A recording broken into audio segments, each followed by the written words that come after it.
तर बारामतीमध्ये आता प्रशासनाकडून हे सांगण्यात आलेलं आहे की कुठल्याही प्रकारे सीसीटीव्ही बंद नव्हते। इलेक्ट्रिकल काम सुरू असल्यामुळे काही वेळासाठी हे सीसीटीव्ही बंद होते, मात्र आता हे सीसीटीव्ही पूर्ववत सुरू आहेत। तर पाथर्डीमध्ये निवडणूक बूथवर भाजप उमेदवाराचा प्रचार सुरू आहे। बूथमधील व्हिडिओ ट्विट करत शरद पवार गटानं हा गंभीर आरोप केलेला आहे। संबंधितांवर कारवाई करण्याची शरद पवार गटानं आता मागणी देखील केली आहे। अहमदनगरमधील पाथर्डीमध्ये निवडणूक बूथवर भाजप उमेदवाराचा प्रचार सुरू असल्याचा आरोप शरद पवार गटाकडून करण्यात आला। बूथामध्ये स्वतः अधिकारी लोक या ठेवता येते काय ह्याच्यावर लक्ष दिलं पाहिजे। असं जर करत असतात याला काय अर्थ नाही। अधिकाऱ्यांचं संगणमत आहे आणि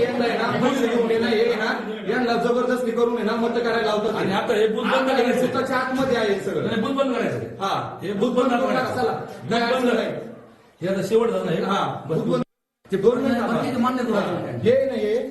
हे जर बघा हे हिमटवाडीच्या बूथामध्ये बूथामध्ये स्वतः अधिकारी लोक या ठेवता येते